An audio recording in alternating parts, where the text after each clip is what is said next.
Everybody. This is a short recording that I want to do to help you understand 1984, specifically the vision that Orwell had of dystopia.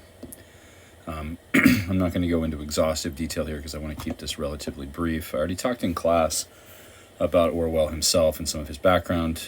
Just know that, or just recall that he was influenced by the totalitarian regimes of the 1930s and 40s, particularly Stalin's Soviet Union, though Nazi Germany did have an impact on him as well.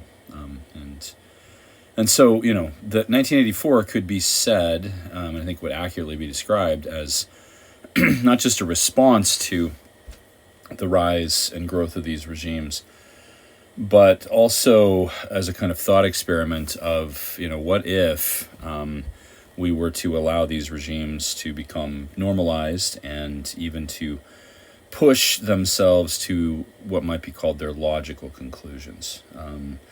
Neither Nazi Germany nor Stalin's Soviet Union nor Mao's China in the years succeeding this quite reached this level of totalitarianism that is described, but they did all have, or at least various of them had, different elements of the kind of society that Orwell envisions here. So let's talk briefly through some of those aspects. Okay, first of all, it's important to realize that this is a post-apocalyptic world, that this is post-nuclear war, that already in 1949, Orwell was concerned about the potential of the atomic bomb to wreak massive destruction on the earth. But in this case, if we look at the text, we'll see, over here on the left side column, although the party, according to its habits, claims the invention, this is talking about the atomic bomb, for itself, atomic bombs first appeared as early as the 1940s and were first used on a large scale about 10 years later. Of course, he is writing this after the Americans had dropped atomic bombs on two cities in Japan 4 years earlier, 4 years before the publication, that is. Okay, but in this futuristic vision, okay, although they made no formal agreement, as he says up here on the top of the right-hand column, they decided not to produce any more atomic bombs because they realized this, bottom of the left-hand column here, they would mean the end of organized society and hence of their own power, right? So these all have atomic bombs, but those don't actually feature in the story very much for reasons that, become obvious, okay? The other thing is, even though they're not dropping atomic bombs on each other, the three countries have taken over most of the Earth, and you can see a map here roughly depicting the three countries that, as Orwell envisions them, right? You have this thing called Oceania, or INGSOC, as it's otherwise known, English socialism, or that's the system it operates under. This includes Great Britain, and then all of the Americas, the southern part of the African continent, and, kind of all of Australia, New Zealand, all of these kind of former British possessions. So in landmass, this is the largest, but in this, futuristic post-apocalyptic world, the Soviet Union had taken over all of Western Europe and parts of North Africa, and then there was this other one, which is called East Asia, or the People's Federation of East Asia, which, essentially is China, but that, China having conquered Korea and Japan and parts of Southeast Asia, right? The rest of this territory, including Mongolia and then all of the Middle East and North Africa, most of the subcontinent of India, and Indonesia, the Malay Peninsula, and part of Southeast Asia here, this is the disputed territory. This is where the warfare is happening. And it's important to comprehend the type of warfare that Orwell is describing. Okay, if we go back a few pages, right, he writes that the purpose of warfare was to make sure that the regimes that were in power in each of these three countries remained in power. To do that, they had to keep people at a very low level of economy. Wealth is something that challenges power. Somebody who becomes wealthy is able to use their money to challenge entrenched power. And we've got to stop that from happening, right? This is the whole purpose of the party or the regime. And so they have constant warfare going on so that all of the resources are put into the war effort, and people are kept at a state of poverty and ignorance, is how they describe this. And there's a lot of this around this, where is this chapter? This is chapter 2, book 2 or part 2, chapter 9, where Winston gets hold of this book, which is kind of this expose of everything that's going on in the world. At least, that's what it appears to be. And he's reading about this in this chapter entitled War is Peace, right? And so they are, the primary, and this is a good description of the primary aim of modern warfare, in accordance with the principles of doublethink, which we'll talk about in a minute. This aim is simultaneously is to use up the products of the machine, meaning the economy, the industry, without raising the general standard of living, in order to keep people in poverty and ignorance, right? And continuous warfare, as it says down here, is the only way of achieving this. There's a lot more to that, but I'll leave that up to you to kind of figure out, okay? Another thing that's going on here, and this is, the way to control what's called thought crime, but to keep people simply in subjection in every way, is the constant surveillance. There are these things called telescreens. This is obvious from the very beginning of the book, throughout the whole thing. You've got telescreens everywhere. The telescreens can both receive and transmit. In other words, they're taking in information. They can be used for communication as well, right? And so the constant surveillance makes it so nobody has privacy. And they have to be extremely disciplined in their facial features and their body language and all of this, so as to not give away thought crime. They can't speak in their sleep. One of the great ironies of the book is that Tom Parsons, who seems to be this absolutely brainless, oafish, committed party member, in his sleep says "down with Big Brother," and his own little daughter turns him into the thought police, right? And so that's another kind of key to the way that the society functions in totalitarian fashion.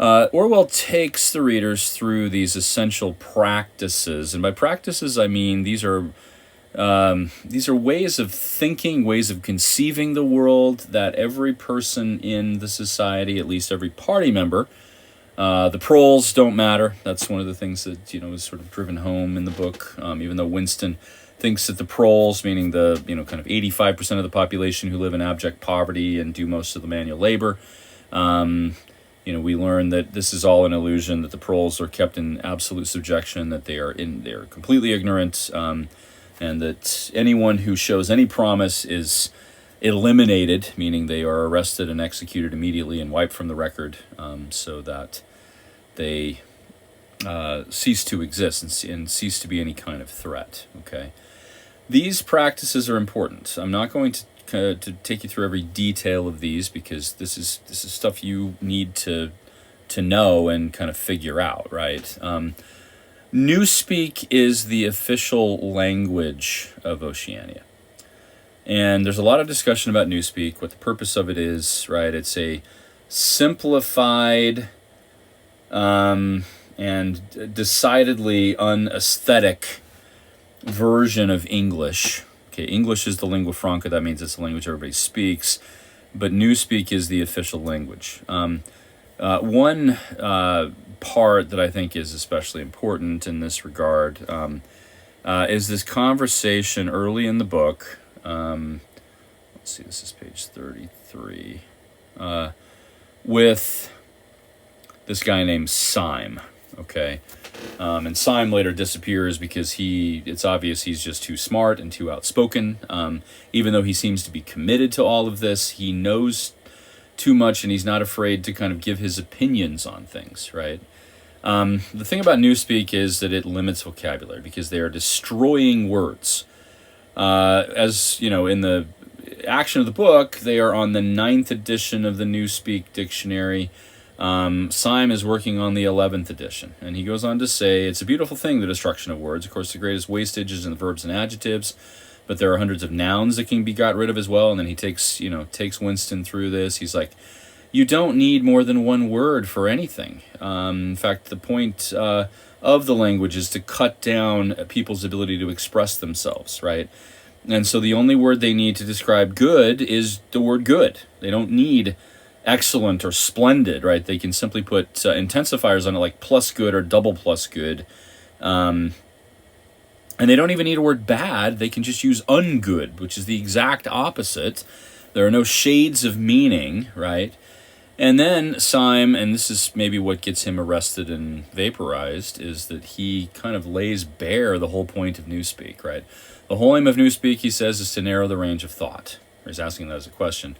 In the end, we shall make thought crime literally impossible because there will be no words in which to express it. Every concept that can ever be needed will be expressed with exactly one word, with its meaning rigidly defined and all its subsidiary meanings rubbed out and forgotten. So the range of consciousness is always a little smaller with the development of this language, right? By 2050, at the very latest, not a single human being, so 66 years in the future, not a single human being will be alive who could understand such a conversation as we are having now, because nobody's going to speak anything but Newspeak.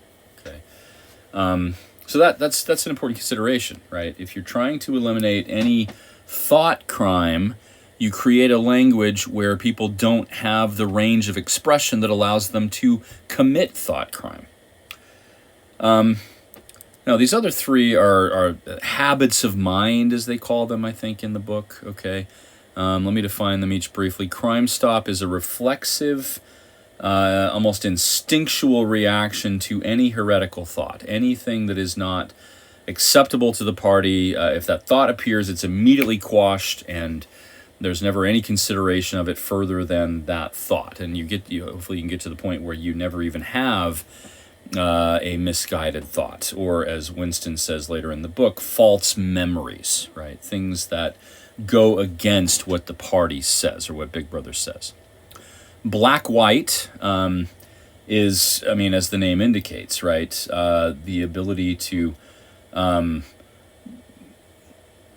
believe or accept without thinking that however the party defines a word is correct, and there is no other way to think about it. So if the party says that black is white, then you have to accept that, right?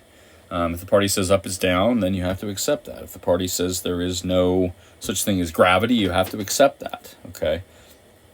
Going along with both Crime Stop and Black-White is maybe the most nefarious of all of these, which is doublethink, right? Doublethink, and this is defined exactly in the book by O'Brien.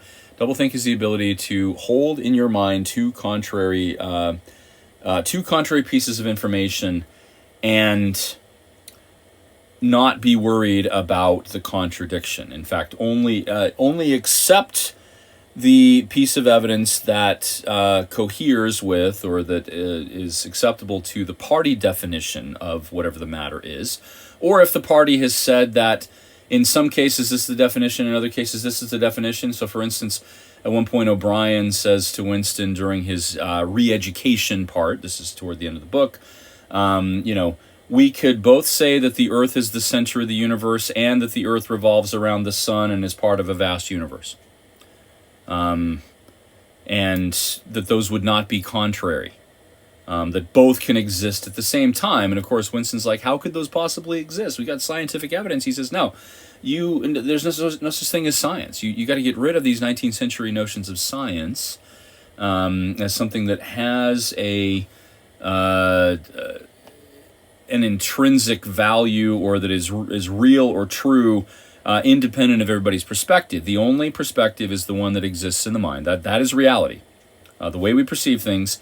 And the only acceptable thought is what Big Brother or what the party says is acceptable, and therefore every other possible thought, every other possible definition must be rejected, right? Even if your eyes tell you that this is that the party's line is wrong, you've got to accept that it's right. And so, there's a lot of alteration of reality, we might call it, okay? There's the whole matter of, 2 + 2 = 4. Winston says that, we have 2 + 2 = 4, and upon that truth, all other things rest. Everything else follows from that, and what he means is that truth has an existence independent of any perspective. That truth is objective.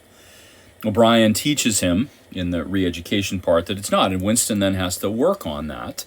There's a passage, let's see, this is right at the end of the book, okay, where Winston, is thinking through this process, and he says he remembered remembering contrary things, but those were false memories, products of self-deception, right? He is now conditioned to accept that if he thinks he remembers something, like the photograph that he comes across, proving that the party's claims about these three guys, Aronson, Rutherford, and James, is it?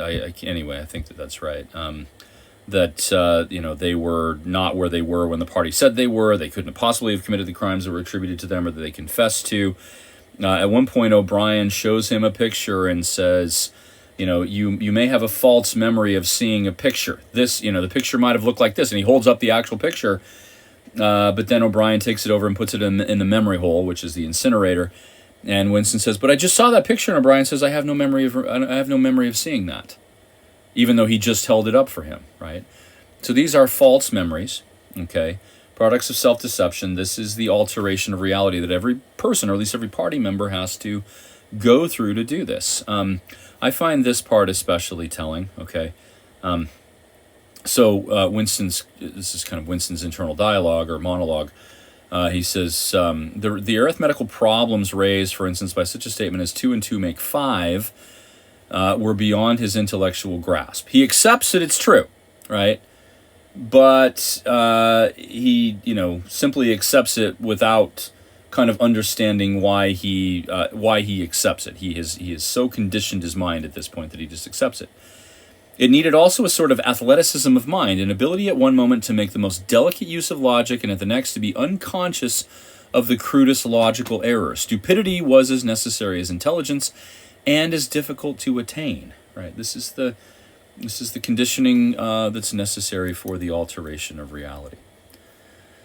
And then these really haunting things that come up toward the end of the book. Right? One of the things that haunts Winston, or that bedevils him through much of the book, even when he reads parts of the expose that O'Brien gives him, he doesn't know why. He knows how Ingsoc or Oceania does this, how it controls people. He doesn't understand why. O'Brien simply reveals to him that it's all about power. That the party will hold on to power regardless of the consequences for any individual, including the inter-party members. The inter-party members, for instance, live lifestyles that are not that far removed from... They've got a few small privileges, but very little beyond what the outer party members, like Winston and Julia at the beginning of the story, have. Okay, they don't live in luxury. They don't have wealth. They don't really... Sorry for the yawn. They don't really even have any... Well, they certainly don't have any autonomy. In fact, those who are part of the inner party must be the most conditioned and the most committed, even though they have greatest access to the information that might convince them otherwise, right? This is... So the needs of the individual, the desires of the individual are sacrificed entirely for the sake of the power of the party, right? And he says, power is not a means to an end. It is the end. And that's all there is to it. Okay? And, I mean, this is kind of it's an obvious point, but it's a somewhat shocking revelation that he does, that he gives him, right? Let's see, where was the part that I was looking for? Okay. So at one point, he's like, why do we do this? And Winston says, no, you do it for our own good, and then he gets shocked by the pain machine, right? And he's like, that was stupid, okay? And he says, I'll tell you the answer to my question. It is this: the party seeks power entirely for its own sake. We are not interested in the good of others. We are interested solely in power. Down the same column here, power is not a means, it is an end. One does not establish a dictatorship in order to safeguard a revolution. In other words, this is not about some ideal or anything like that. This isn't about ideas at all, in fact. Okay, this is entirely about power. One does not establish a dictatorship in order to safeguard a revolution.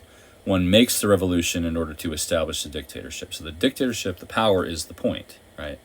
And again, this is independent of any one person. The first thing you must realize, the power is collective, he says to him. Okay, the power is, the party is all powerful and immortal. In fact, he even says they have power over matter.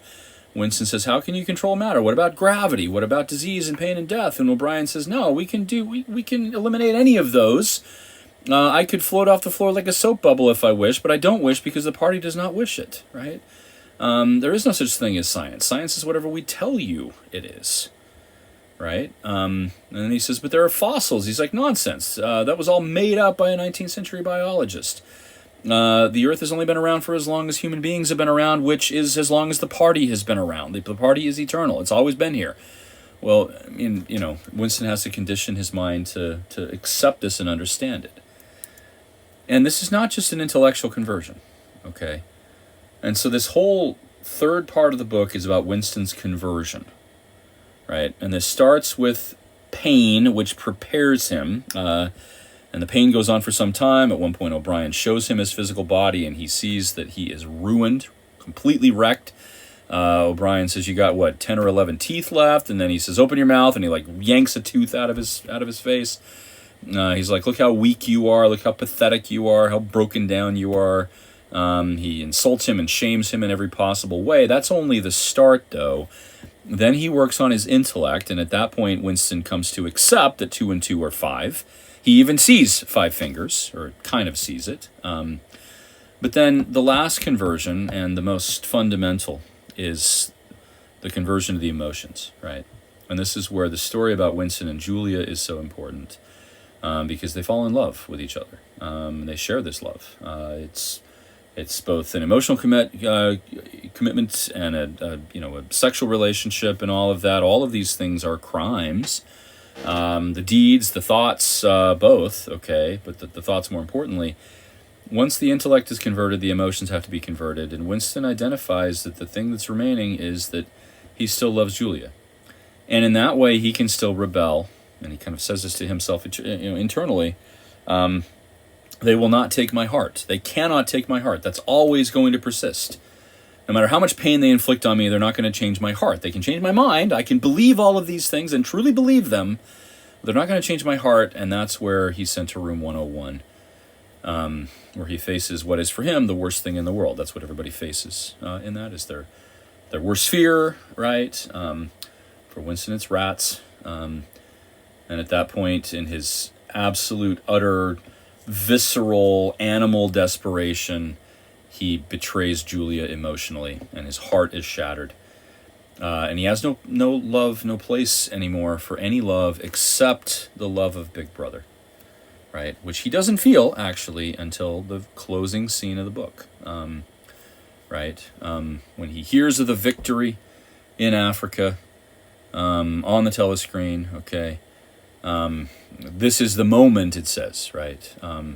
Where he is walking down the white hallway, back in the ministry of love, everything forgiven, his soul white as snow, using religious imagery to describe all of this, right? And he had won the victory over himself. He loved Big Brother. Tears are streaming down his face, right? And his heart is turned and has only love for Big Brother. The question I've always asked here is, what happens to Winston, okay?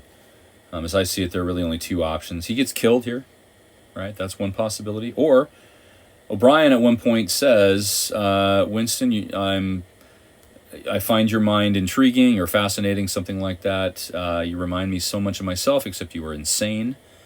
Well, if Winston is no longer insane in the eyes of the party, will he be admitted? Will he become O'Brien? Is he the heir apparent? I mean, O'Brien has been grooming him for 7 years. Does he die, or does he become O'Brien? Right? He is primed for either thing at this point. The point, though, is that to be truly totalitarian, you have to control everything, and most especially people's thoughts. And Orwell has conceived of a society here, drawn out of his own fears of where totalitarianism was going, that has achieved the seemingly impossible, that is, they have controlled thought. Okay? So hopefully that gives you some good information to help you understand this book, make sense of it. If you do not read this in its entirety, you are missing out on what is certainly one of the greatest novels ever written, certainly one of the most profound things, any form of literature ever written by human beings, right? So do yourself a favor and read the thing in its entirety, all right?